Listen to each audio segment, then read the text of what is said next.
In a hot minute, in a hot minute, Jamie and Ashley will spell it out for you in a hot minute.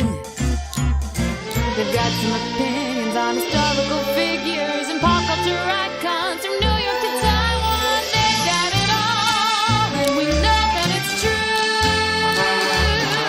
'Cause in a hot minute, in a hot minute, in a hot minute, they'll give it to you.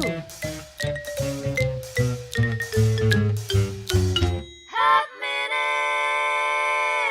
I'm just so overwhelmed with love right now. That was I'm so overwhelmed. That was so good. Like there needs to be like an overhead shot, Busby Berkeley style. I don't know how. What? I don't know how they look. This is Polly. This is Dan and Larissa. Yes, Larissa Maestro. Yeah. I don't know how they looked into my soul. Polly, let's have an adventure. PollyLovesYou.com.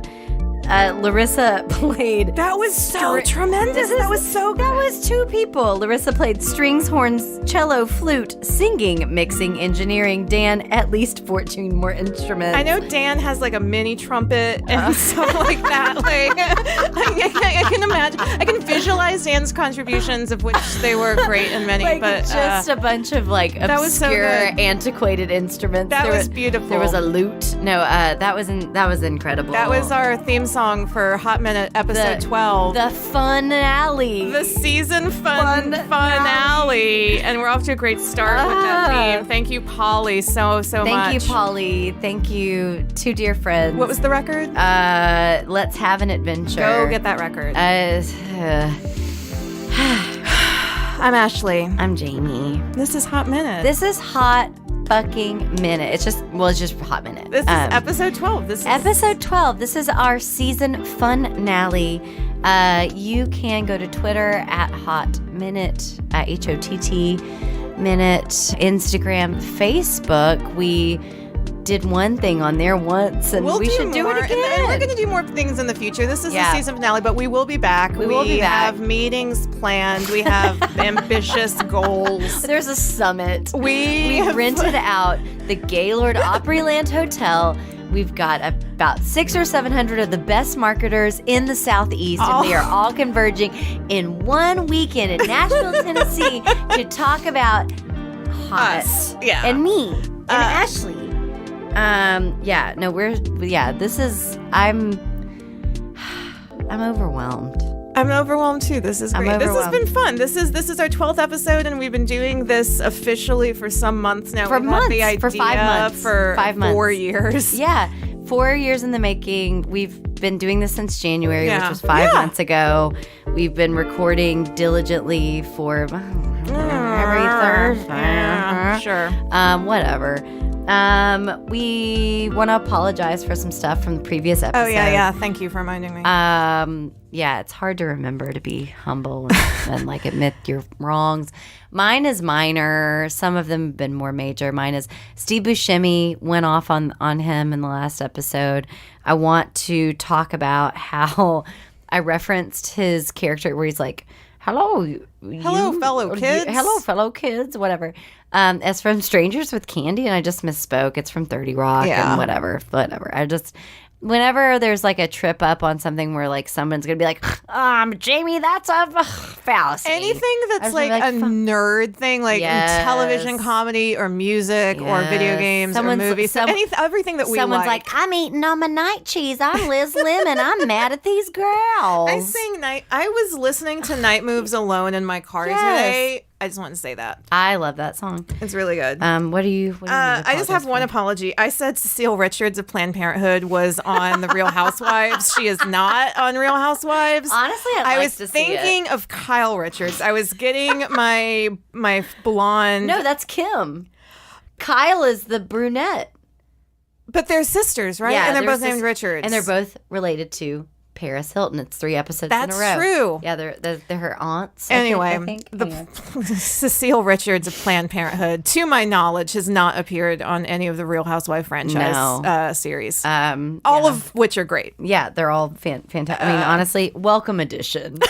welcome addition. She would, you know what? She'd mix it up. She'd mix it She would mix it up. She could throw great parties. She should, you know what? They need help on Real Housewives of Potomac. Have you seen? Oh, yeah. They need a little help. So go over to your friends, go over to your gals. They need some help. So on the Funale.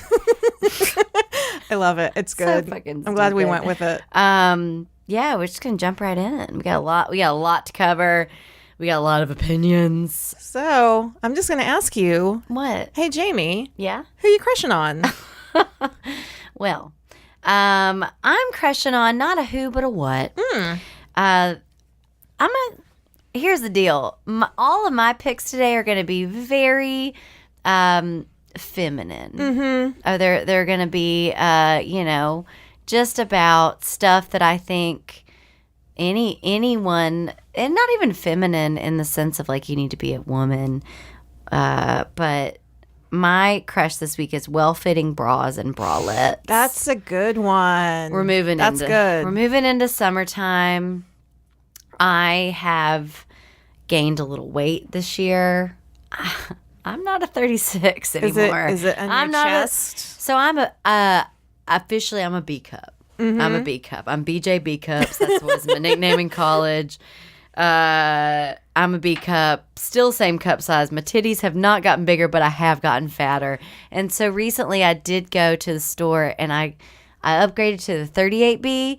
And man, it's changed my life. The band size is very important. Band size is crucial. And I'm fascinated by the cup to band size ratio with my weight gain. It doesn't matter. I've never 100% understood because you're supposed to like subtract one number from the other, but that's not how any of it works. No, I literally just, I'm a 38B. If anyone out there wants to buy me a bra, send My those Amazon wish list is public. we're gonna next season we're gonna have a Patreon and Amazon wish list. Mine's gonna be Stormy Daniels has a public Amazon It's wish list, and it is fucking all amazing. equestrian It's shit. so great. Anyway, She's I'm so sorry. smart. Moving on. But bras, and then bralettes. I'm a big fan of the bralette because, as I've said, I'm a B, so I can do it. God, you see, Ashley, I'm you're a a bit- fucking D. I'm like, I Really? think so. I don't know. It's been a minute. I wear different bras of varying sizes. Yeah. Like, it completely depends on like brand. I'm I not don't- a B. I haven't been a B since junior high. Man, there are some days I've never when worn I'm a like, bralette. I want one though. I swear to God, like my body is eating one of my titties. Just one of them is just like getting smaller. There's a gap. So a well-fitting bralette. Yeah. So it's like a twin in utero that gets eaten by the other twin, but it's your body like But, absorbing it's your own like, breast. It's like my right thigh is eating my left titty. There's an Instagram ad that pops up for me all the time that it's like bralettes for like big titted girls. And listen, but here's the problem. It's like even the models in this ad are so completely aware that it's bullshit because it's like big chested girls. They're on her belly. I mean, it's like a bralette and it's like hanging out on her fucking gut. It's like she's smirking. She's like, yeah, this is super cute. It's absolutely Here's the working. deal. It's like we made one. We sold it. It's shitty. It exists in the world. Yeah. Does it work? No. Here's the deal. A good bralette. I don't want all this fucking lace shit on the back. I'm not trying to let people know. What I want is a bra that's not padded, that basically is like a little lacy tank top. And that's what I want with an underwire. That's what I desire. I desire the underwire. I can feel my bra right now touching my body in at least 7 different places. I can feel my body eating one of my titties. And that's my crush. I just want to say, you know, my cannibalizing itself. Bra wise, you know what I like from my enormous breasts is Soma Intimates is a good store. I would love for to go bras. there. It's at the mall. You know, it seems like a little old ladyish. It's not cute. It's not sexy. But it's going to hold them up. But it's going to hold them up, and it's not ugly. And you I can mean- get good sports bras there. Really? Oh God. I oh my God. They just- have good. Ladies. If you have large breasts and you need a sports bra so you can do your fitness, go to fucking Soma. Tell them Ashley's, and they have like coupons and discounts. Like seriously, Just tape 'em Just down. seriously, it's Go to great. Soma. Anyway, Hot well-fitting. Minute. Yeah. Hot Minute brought to you by Soma Intimates. I want their money now, but I even do more too. importantly, I want free bras because that shit is expensive. I So again, I'm a B. It's just the fucking, I don't know, Behave. white bread of the titty world. Like, it's just completely like vague. Like, I can go to Target. It just has to It's fit. the greenest grass of all the upper body types, really. They're not too big, they're not too small, they're fine. They're nothing to write home about, you know? Anyway, I'm just saying though, well-fitting bras and bralettes, that makes me, my crush is that because literally I bought the right bra size and I was like, summer can begin. And it makes you feel good. It makes you feel good, and all of your clothes fit better when you're wearing the right bra. Yep. Like, this is... suddenly... You feel like you've lost weight even though you haven't. Oh, I know. I was like, I have back fat. Now I'm like, no, I don't, bitch. Here I am. Wearing like a 2 sizes too small. I was like, here I am, and I am very thin, and I'm ready to dance nude, except for not without this bra. So that's me. That's my crush. That's wonderful. Ashley. Jamie. Hold on. I remember. Who are you crushing on? I'm really glad you asked me that because I am also somewhat crushing on a thing this week as opposed to a who. I am crushing on this adaptation I saw on the PBS app that I just downloaded. So the PBS app, guys, first of all, cannot recommend enough. It's got all the shows about like sisters, $5 a month, and gardening and Tennessee Crossroads. There's all kinds of things about Hitler. I mean, they've got it all. What don't they have? I'll tell you one. What don't they have? Here's one thing they have that was very important to me, deep to my heart. It was this adaptation of Rebecca, based on the novel. Have you ever read the book Rebecca? No. I read it in college. It's from the late 30s, I want to say, and it's sort of like a dark gothic romance-y kind of thing. You've got my attention. And so in this adaptation are two very important people. Playing the husband, Maxim de Winter, is Mr. Charles Dance. Charles Dance is a big deal. Charles Dance is a big... I was so excited. I did not know this movie even existed. Well, I didn't know Charles Dance existed until, let's be honest, about 4 Game years of ago. Thrones. Yeah, I mean, I don't read. I'd seen him here and there. He's in Gosford Park, which is my favorite movie. That's right. I've seen him in a lot of things here and there. He's a handsome older man. Oh. He's a handsome older man. He is V handsome. He Fly. is...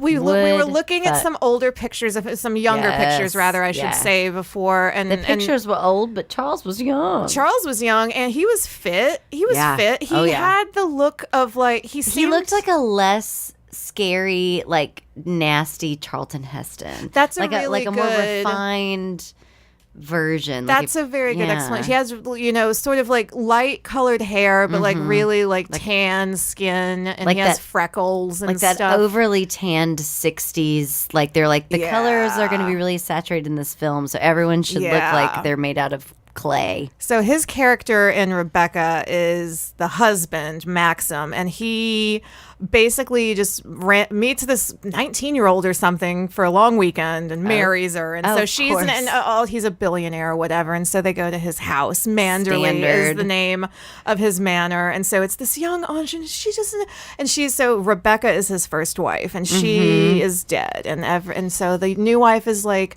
jealous of Rebecca. Everyone is always talking about Rebecca. You know who's really obsessed with Rebecca though? Who? Is Mrs. Danvers, the main housekeeper at Manderley. And you know who plays Mrs. Danvers? Who? Diana fucking Rigg. Oh! I threw the notebook down. Diana Rigg. Diana Rigg is in this. Lady Charles Dance and Olenna Diana Rigg. Tyrell. Yes. So we're 2 for 2 now. We're 2 for 2. She fucking rules. is okay. I'm gonna watch this when I get home. A thing about Diana Rigg too, and so this adaptation, I think it was 97, so she's probably like in her 50s, mid to late 50s. I went from being like, I'm gonna tolerate this to like, I need to watch this tonight. It's great. It's great. It's scary. There's mysteries. There's intrigue, and you every day the first thing you say to me, I'm afraid. I love it. That actually is true. It's great. Read the novel Rebecca. Watch this adaptation of Rebecca. Watch anything with Diana Rigg. Watch anything with Charles Dance. Yeah. You cannot go wrong. No. Spoiler alert. It's scary. Is it sexy? I mean, it's sexy in that gross 1930s way where literally someone fucks their cousin and you're just supposed to let it go. I'm okay. You know what I mean? Where you're like, oh, like, yeah, anytime I see that stuff, I'm like, oh my God, these actors are hot. And then I'm like, don't think about your real cousins. Just don't. And you do, and you're like, Yeah, oh God. It's gross. But it's really good. It's a good book. And that's what I'm crushing on this week. I love that. Thank you. I just love that.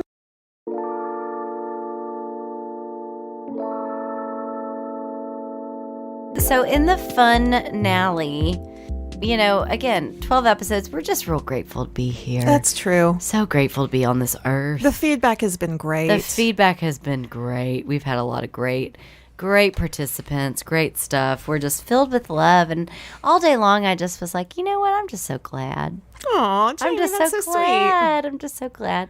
And so my like longer form, and it won't be that long, I'll be honest. But We have a lot of bag. there's only so much to say.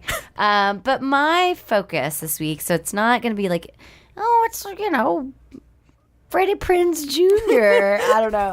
It's going to be women in my life that are badasses, that get shit done, that do work. Like, that's the hottest thing to me. The hottest thing possible are the people that I like, that I just know, that are in my life. And I won't like exploit them on here. I will Eventually exploit them. No, I will. I mean, and I will shake them down for money. I will ask them for favors and publicity. No, but truly, so I started going through and I was like, you know, I don't really even have like a little bit of a crush on anyone. I mean, like, you know, I was just like, oh, Rami Malek, I could talk about him again. And I was like, I'd rather just talk about how hot it is that I know all these people that are doing these great things. And I started really thinking about that. And I was like, and namely, I know all of these women that are doing great things. So it's like my best friend lives in Washington, D.C. She works for like a major like NGO. And she's literally like fighting like racism and poverty and she sexism. has worked for them for as long as I've known Yeah. her, really. She's done Yeah. this for years. Yeah. She started as a volunteer. She's worked her way up. She's the one of the like strongest people I know, but also at the end of the day, super silly, and is also my friend and listens to this podcast, and she's fun, and she likes to wear like there's duality in that. Like What- she isn't just this like insufferable like I fight No. for everything. She's living this balanced life and doing good in the world, and it's really What I inspiring like to me. about this friend in particular, because I know her, I want to say I know her. Her well, name and is I Rebecca. I know Rebecca. all of the women are named Rebecca. Yeah, all the women are named Rebecca. What I know, Rebecca won. I knew her like in a friendship way before, like I knew what she Yeah. did for a living, and Yeah, so yeah. it's like she's like a fun, cool, super interesting, Yeah. normal person who likes to have a good time. She's her, fun. but it's like, her job is serious. But her job is really serious, and she works really hard, and she travels like around the world. But then she like sent me this gorgeous bouquet of flowers and like a really thoughtful gift for my that's birthday, sweet. because she's not too busy, and it's like this constant nice reminder that I'm not too fucking busy to do stuff, because she can fucking do it, and she's in like Zimbabwe or something. So anyway, number one. Number two is my aunt Rebecca. my aunt Rebecca Foster. Aunt Becky. Aunt Becky. Aunt Becky. My aunt like lives on an Arabian horse ranch. It was like her dream for years. She was like a single parent raising two cousins that I have never slept with. Good. Just putting that out there. But she was like a single mom raising these kids. She was like always like the cool aunt that had like one like long braid down her back and kind of dressed in this sort of boho way. And like I saw her like 3 times in my youth. Yeah. And then the day I graduated high school, she was like, "Come live with me. I want to help you get into college." Oh, and stuff. seriously? And like I just went and lived with her, and she was great. And she like got me. She like literally, if it weren't for her, I wouldn't have gone to college. Like she just plucked me from whatever. And I won't get into my whole story. But she's amazing. She's wonderful. She like nurtures everything. Like you'll see like a cat in the yard and it just like jumps into her arms. It's like, this thing nurtures me and nurtures everything. Like, so you said she lives on a horse ranch? yeah, she lives on like a 200-acre like Arabian horse ranch. Yeah, Yeah. nice. In like the Texas Hill Country, and she lives this like enchanted life, but she works her fucking ass off. I imagine if you're working around animals every day of your Yes. life is just kind of some degree of hellish, right? Yeah. Okay. Oh, and it's like expensive. I mean, I'm lazy, so Right. yeah. Well, and she has like 11 horses, and like she doesn't have like hands that can't tend to the livestock. Like she's just out there like with like a fucking bucket. I don't know what she does. Aunt She Becky sprays slopping them, the horses. just slopping the horses like every day, and it's like her passion. That's wonderful. And I just can't even imagine. I love that she found a passion. Yes, I can't imagine my passion being feeding animals, but she loves it. She's great. And then like there's just all of these women in our lives here that like are like starting their own businesses and like being artists and like doing all these things. My friends Elizabeth and Kelly, they tonight just launched their own like retail business selling really amazing wallpaper at new_hat. They're fantastic. Our friend Rachel Briggs is like this phenomenal illustrator, and she designs like one of my favorite things is she designs beer cans for this. Oh, do we have one? Yes, like Yeah. this Wiseacre Brewery Yeah. in Memphis, and like I go into a store and I just see her art, and I'm like so proud, and it's because she's toiled and struggled and all these kind of things, and so it's just really fascinating. to me. Larissa, I mean, our theme Larissa. songs, we've gotten so Yes. many theme songs from women. Like, oh my God, I don't Larissa's even. phenomenal because she's not just like this brilliant singer, but she's like an arranger and a composer and this completely self-employed person. The thing about her that's most fascinating is she is living the fucking life like she doesn't use plastic, and so she carries little jars with her everywhere and lives this like I like need I to have love a it. conversation with her about this because Yes. I want to do better. I on that know, front. I know, but she's just actually fucking doing it. I know, and that's all you have to do. At the end of the Yes. day, at the end of the fucking day, if it's Yes. true of podcasts, it's true of using glass jars, You it's just- true of solving the AIDS Yes. crisis. You It's just true. have to fucking do it. It's true. It's true. And the campaign that Abby's working on, her name's Abby, my friend. It's not Rebecca. Rebecca. I know we were doing the Rebecca thing. My aunt's name was Paula. My best friend's name was Abby. And she works for the One campaign. They have this amazing campaign called Poverty is Sexist, which is True. super true. And it's really been fascinating. She's like such a tough person because I watch her like online, like just eloquently shut people down who are like, what do you mean? Like, obviously you say that that's a controversial sort of slogan, and people come out of the woodwork to be really shitty about it. And It's obvious to some. Yeah, No, but yeah, so it's just this really inspiring thing. That's So sweet. anyway, so that's That's lovely. Yeah. I love that. That's wonderful. Well, and so, you know, it's like we've talked all season about hotness, and it's like, you know, for everyone from like Robert Downey Jr., who's like biggest movie star in the world and a physically attractive person, to like Steve Buscemi, who's kind of weird looking, Yeah. to like whomever. Trees. We talked about trees. We talked about spiders. But at the end of the day, I talked about trees and I talked Right. about spiders. You talked about attractive human beings.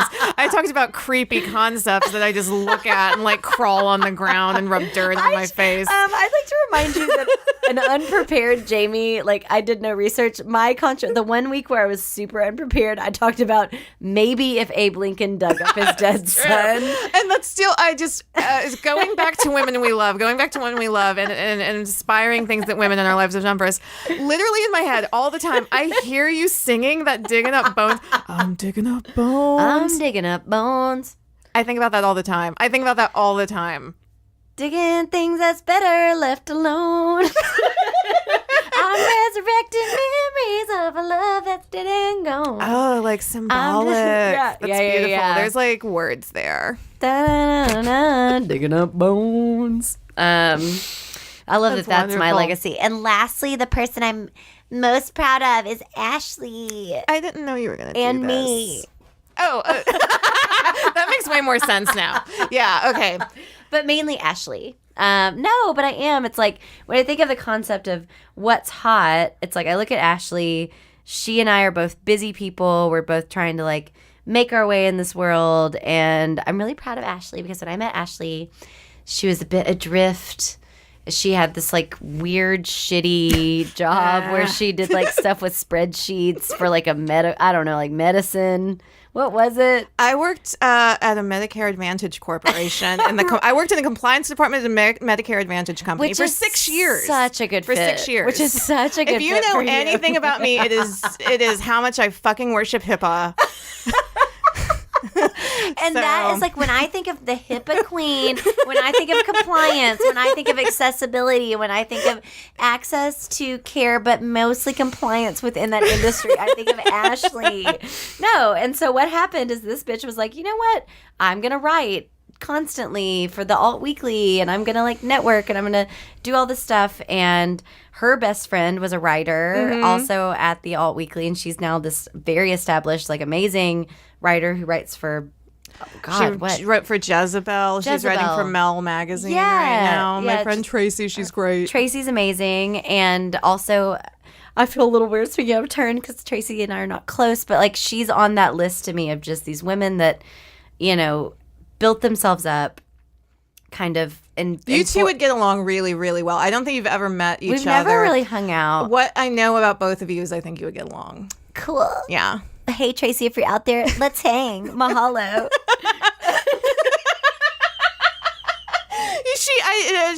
Jamie literally did the hang 10 sign. She literally did the hang 10 sign. This is a podcast. It doesn't matter. She did it anyway.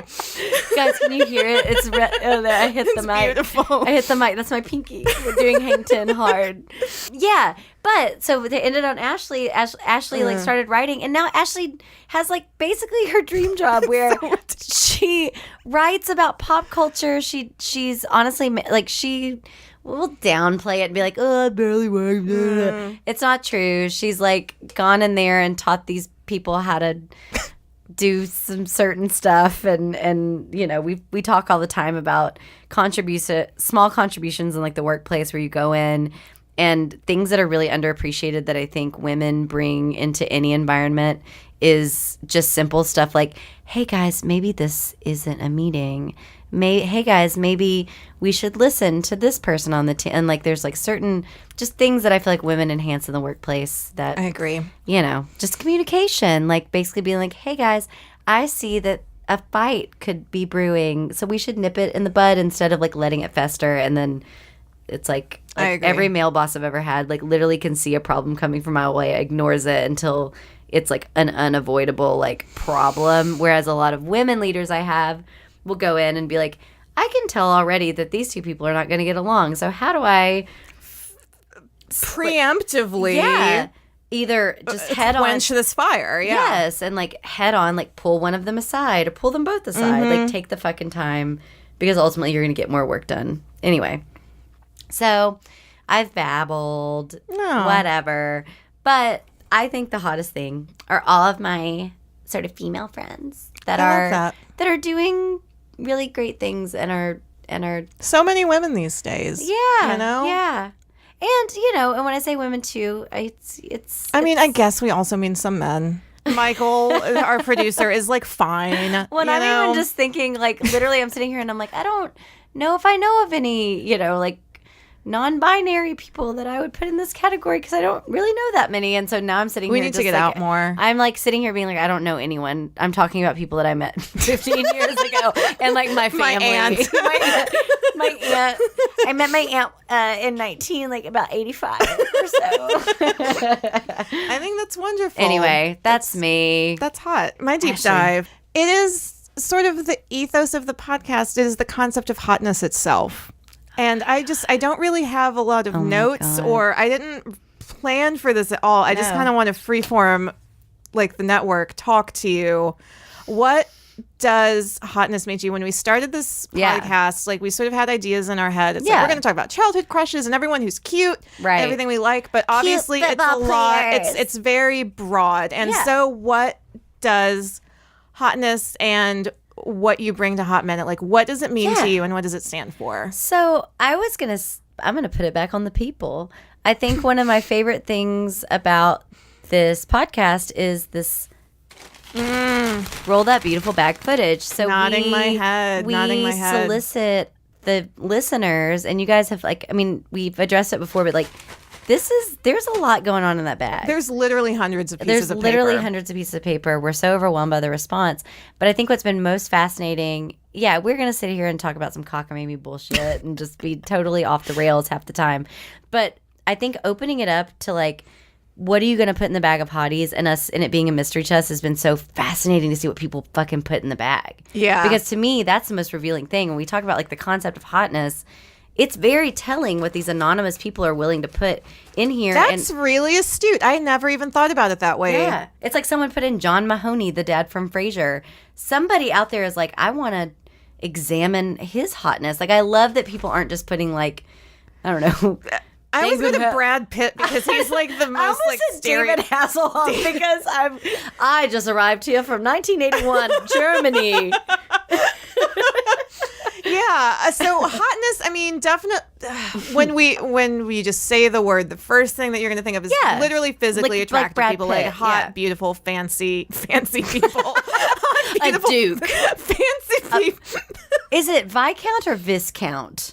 Viscount. Okay. Viscount, yeah. I grew up in a trailer. I don't know how to say all these fancy you know what? words. I said it, and then I immediately started to second guess myself, and I was like, "Is that even right?" But the point Viscount liquors. The point is, everyone is hot except for the ugly people. I don't know. Well, James Corden's not hot. James Corden is not. No, okay. So when we talk about hot, we don't just mean physical beauty. We mean that people, we're talking about people we admire, people who are charismatic, people who are interesting, people who have done interesting things with their lives, people who have chosen a field. And I really don't give a shit what that field is. Are you going to be the best whale watcher? I'm sorry, Marie Curie. Get up on me. Exactly. Get up on me, bitch. You're radiating. You're radiating beauty right now. She's like, do you think her bones are like still radioactive? I think like she's like still dangerous. Radioactive boner. Radioactive boner.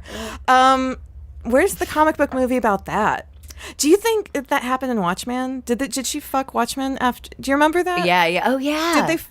Did she have sex with him after he was the Time Lord? No, which is Doctor Who. That's a different thing. No. Okay. No.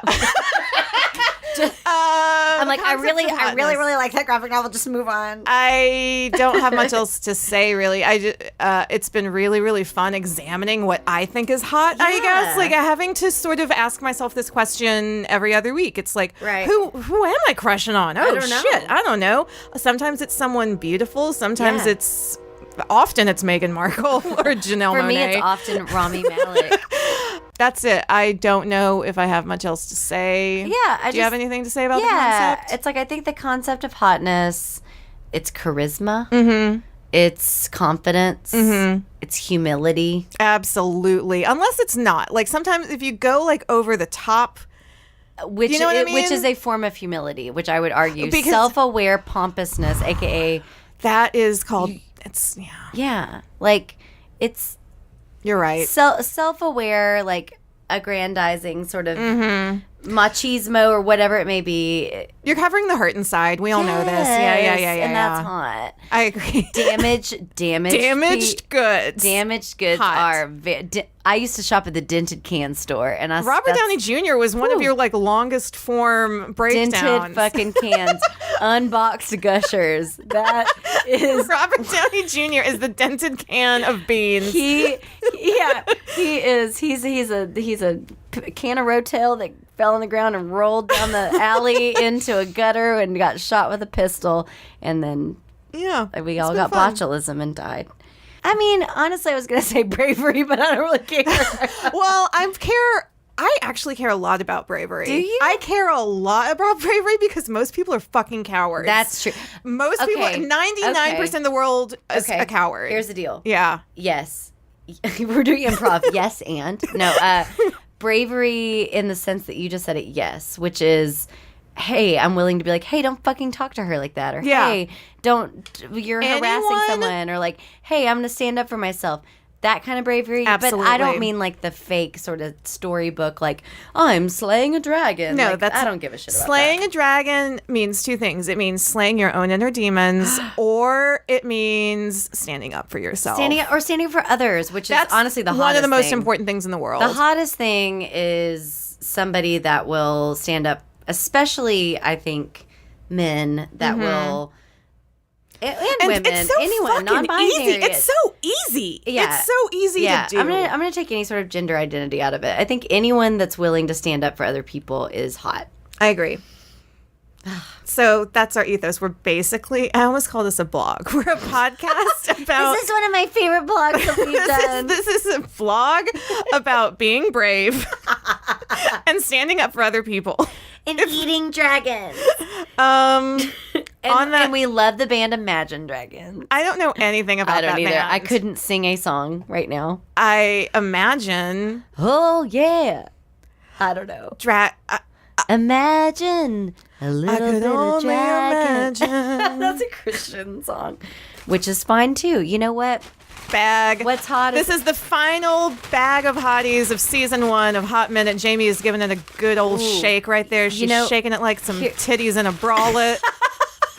I'm shaking it like Other thing that titties has come up so many times in this first season. Here's the deal. And you know what? Titties is a funny word, and doo-doo. I agree. You just go fought at doo-doo. I tried to pull my face away from the microphone because I knew I was going to like, bleh. I just made myself laugh so hard that it hurt my abdomen, my thorax. I want to say, while we're not going away, so 240-TAD-HOT, TADHOTT.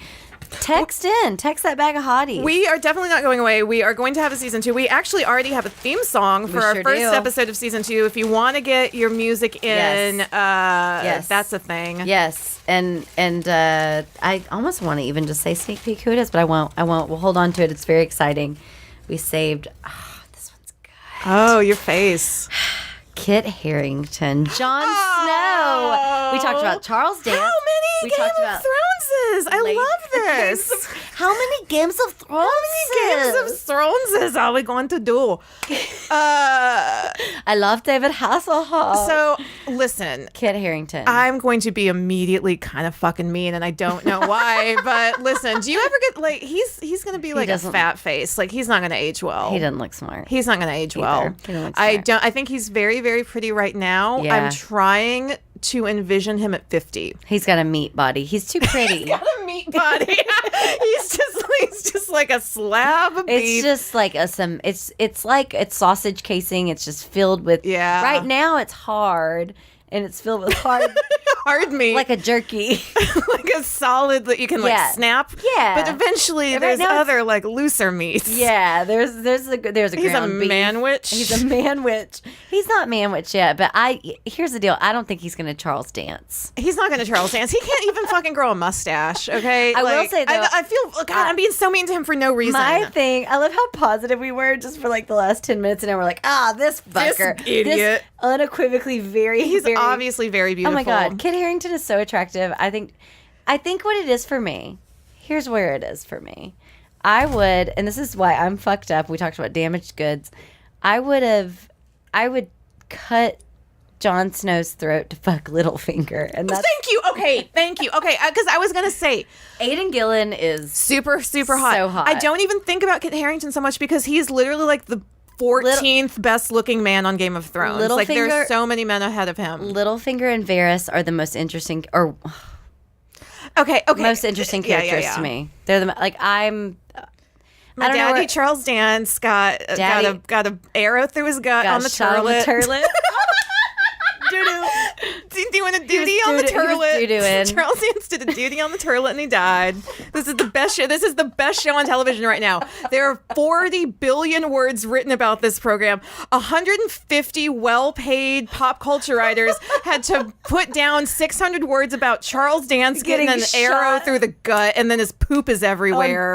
On the doo-doo. Literally. Throne. I was talking about Peter Dinklage before you got here because we were talking about Bobby Cannavale came up. And Peter Dinklage is on my fuck it list. Like him just as a person. He's hot. We mentioned the fuck it list. I think he's hotter than Kit Harrington. He's a better looking man to me. Peter Dinklage is unequivocally a very attractive man. 100%. And when you talk about all the qualities we said, Peter Dinklage. Who else is hot on Game of Thrones? I want to think a little. It's because there's so many. I agree with Aidan Gillen. Honestly, none of the Stark family. I'm just like, fuck all of them. Like, whatever. Yeah. Red beardy guy. King in the north of the wall. It's Jon Snow's little brother, but Tormund. Oh, Tormund Giantsbane. Oh my God! Yeah. You know who else? I would let the Hound. But for real though, Jamie, I know. I'm holding my face and saying, Jamie, I know. I'm Talking holding my about- face where his scars would be. Oh my God! Oh, I want to rub his scarred face. I want to take that scar face. And He's 7 feet tall, and you could climb him and then touch his scars and be like, "It's okay. It's okay. It's okay now." And he would be like, whatever. And then he'd murder a bunch of people. Yeah, and it's like, wow, it'd be great. This is a good bag. Okay. I'm gonna pull one. Zac Efron. I don't have anything to say, really. I have everything to say. It's misspelled. It is misspelled. I talked about my best friend earlier. Yes. We love High School Musical, and we very like, ha ha ha, let's watch this dumb show when we lived together when it came out in like 2005, It was like 8. I don't know. Whenever that came out, we were like, this is so dumb. We're adult women. Let's watch this hilarious show. And by the end of it, I was like, oh, like it's like quiet. And I'm like, I would fuck the shit out of Troy Bolton, lead star. And that's Zac Efron. Oh, okay. We very early on, casting director style, we're just like, he's going to make it out of this Disney Channel You show. could tell. I was very proud of us. We were very correct. I do think his career's stalling a little bit. I'm a little concerned. He was in Baywatch with The Rock, which I didn't see, but I was curious about it because I actually think he's got good. I think Zac Efron is talented. I think he's very attractive. I mean, obviously he's very beautiful. Like he's very like Kendall, but he's got bad.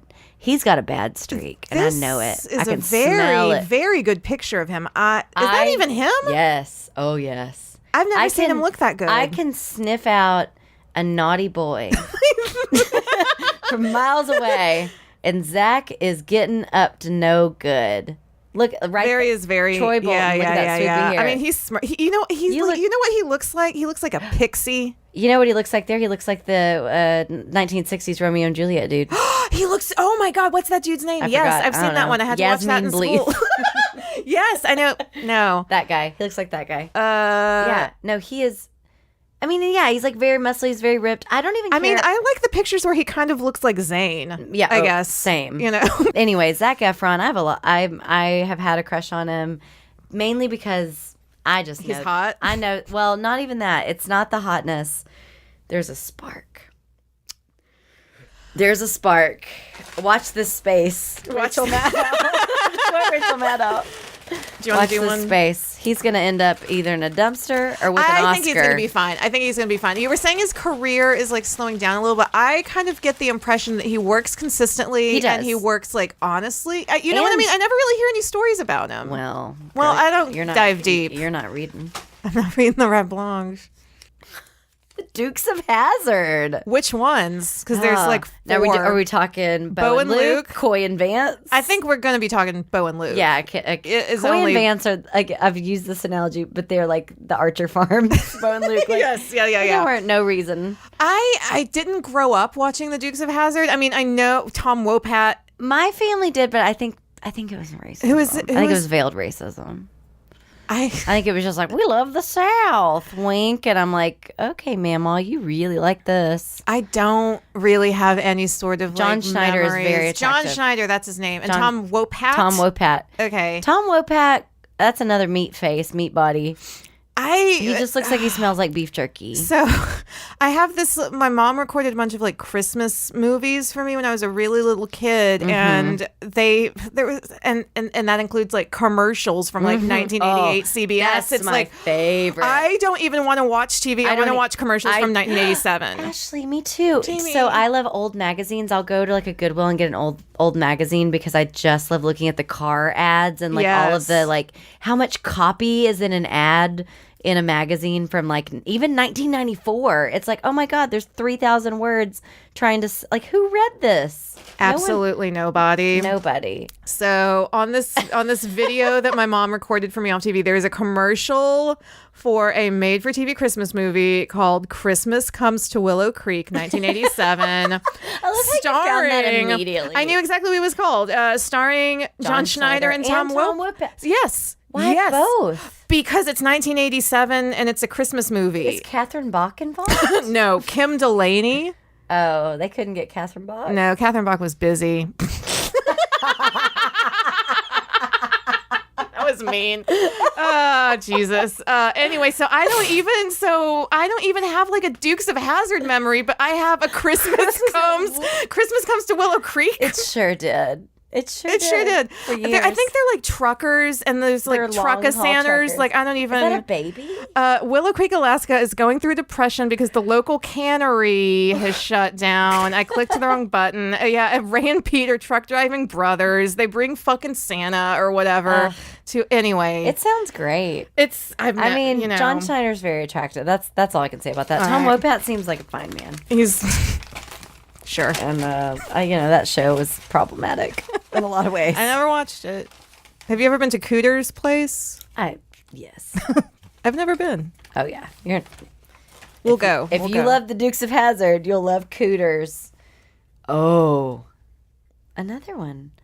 John Slattery. This is another one. A good one. This is from our friend Alexis, who's very smart. Who's very smart. And one John, of your friends. John Slattery. And she's my friend too. She's like one of your best friends. I'm deeply good friends with Alexis. Uh-huh. But John Slattery is super hot. I mean, He's super hot. like the daddy. I mean, it's like, I don't. His character. I feel like in if Mad I Men, talk too much about him, it's going to reveal too much about me almost. Do you know what I mean? His character in Mad Men, I love. There's like all the like sassy scenes where it's like, oh, he's really sexy and being like really funny, like whatever. But all the scenes where like he and Dawn are just being like good friends to each other. Where he's funny. And he's fun. But he's like, I don't know. It's like he's one of those where like he's an attractive man. I really only know him as this character. Like, I don't really know him in a lot of other things. So one of my favorite, same. I mean, I'm not like, he was in Sex and the City. He was the politician that Carrie dated. He was in 30 Rock. He was in 30 Rock. He's so fucking funny in the Wet Hot American Summer revivals. Oh, yeah. Oh my God. Those were so good. Those were so good. Those were so good. Okay, I'm with you. That whole group. But like, he's good. He's what very I like attractive. About, what was his name? Roger Sterling on Roger the show. Sterling, What's great, like, I love the way that he's able to convey, like, Jesus, God fucking help me, but I love smarmy charm. Oh, you know what I mean? Girl. You know what I mean? That might be. You know that what might I be mean? One of the key core tenets of hotness. Smarmy charm. That's why I like Littlefinger. Smarmy charm is my favorite thing in the world. It's gonna be the fucking death of me. When somebody can pull it off and not veer too far into creepy. Mm-hmm. It's a fine line. It's a fine ass line. And it's problematic. I'm going to use that word again. It is, but because it's manipulative in a way, but it's like, you know what? I know you're manipulating me, and I don't care, and I'm going to let myself be manipulated. It's a wink and a nod. It's a gun. It's a gun and a jump for a gun. Yeah. No, he's great, and he's handsome. I mean, your classic silver fox. I mean, he's great. Yeah. Okay. Very, very handsome. I think his body's tight. Yeah, his body's tight. Okay. What is this? This is the last one? This is our last one. If it's shitty, it's not the last one. This is another one from Alexis, and I think it's a good one because it's broad. Maybe this is... Should we end here? Let's end here. Okay. So our final bag of hottie for season 1 of Hott Minute. Bag roll, please. Daniel Day-Lewis. So... Daniel Doo-Doo Day-Lewis. No, okay. The first thing, have you ever seen Age of Innocence? Yes. He's very handsome. I think his acting style is bullshit. Oh. I do. Yeah. Are you Abraham Lincoln? No. Are you Abraham Lincoln, motherfucker? No, you're not. You were playing pretend. Did you bury your son, Tad? No. Or maybe Have Jeffrey? you ever buried anyone in your life? No. Maybe. I don't know. But he's like a horrible murderer. Daniel Day-Lewis is a murderer. I think he's really handsome. I think he's very handsome. I like his movie. I love There Will Be Blood. Yeah. There's this movie where he... Okay. There's this movie. My Left Foot. No. I mean, yes. He's phenomenal in everything he does. There's this movie. I think what's fascinating about him is he's made like 6 movies. Seriously. Like his filmography is very short, but he makes it fucking count. The Ballad of Jack and Rose. Yeah, I've never even heard of that. That movie, it's fucked up. So basically, he ends up, we're going to talk about incest again. Sadly, it's a theme. He ends up like he has this weird relationship with his daughter, and his daughter is played by Camilla Bell. Yeah. Who's very, very beautiful. Like, she's sort of this like. And this movie's like over 10 years old, so Yeah. But in this movie, their father and daughter, I can't remember the relationship exactly if they're biological father and daughter, but at some point, I mean, it's just very dramatic. But at some point, and Catherine Keener's in it, but there's like a kiss between them, and it's not supposed to be really sexy, but like Daniel Day-Lewis is so good that it's like, it's disturbing. That's weird. It's disturbing. And like literally when I pulled him out of the bag, I was like, I thought of that movie because it just left this haunting mark on me. And that's the thing. It's like no one's ever even talking about this movie. I just remember the first thing I thought of is like, what's the repressed, stayed like period drama? And I'm like, what's the one where he fucked his daughter? They don't fuck. The IMDb. This is so telling. The IMDb says this is like a BuzzFeed quiz. What's your like weird psychological disorder? Based on your Daniel Day-Lewis type, we can tell you what's wrong with you. Ashley is repressed. Jamie's going there. A lot of therapy. This movie, the IMDb says a father and daughter isolated on an island off the East Coast and living on a once thriving commune grapple with the limits of family and sexuality. I mean, I feel like it's super easy to find the limits of sexuality with your family. I've never had a problem. Yeah, you know? I'm solid. I'm really solid. Daniel Day-Lewis, he's a beaut. He's a beaut. He's your classic beaut. He wouldn't be. Aging. Oh, the Crucible. Ooh, yes. The Crucible. Whew. I love Salem, Mass. Shout out to all my Salem. I've been to Salem, Mass. That too. witch tour is great. If you can go into that church and look at those mannequins, like being witches, I highly recommend it. I recommend it. Did you see Goody Gangs of Proctor. New York Of course. Room with a View? No doy. Yeah. Last of the Mohicans. Oh. What have I feel like I've seen him as something really young. Okay, Daniel guys. Day-Lewis, season 1.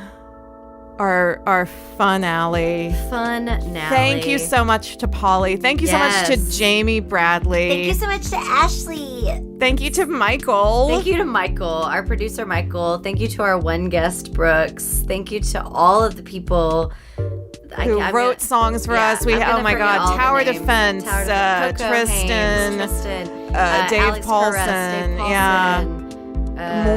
Many more, yes. Who we're forgetting? We'll get a list.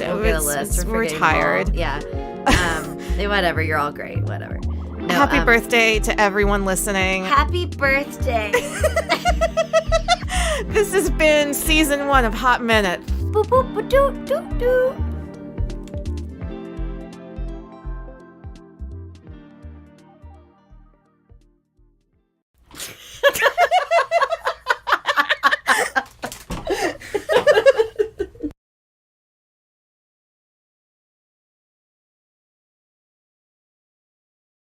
Finale. The season 1 finale. Do we want to say when we're going to be back? I'm guessing no. No. TBD. Just in TBD, case. but it's definitely happening. We're going to be back in around 2 weeks, probably. Tweet at us if you'd like us to come back. And then no one Popular does. And it's going to be like, band, oh, fuck, we shouldn't do this.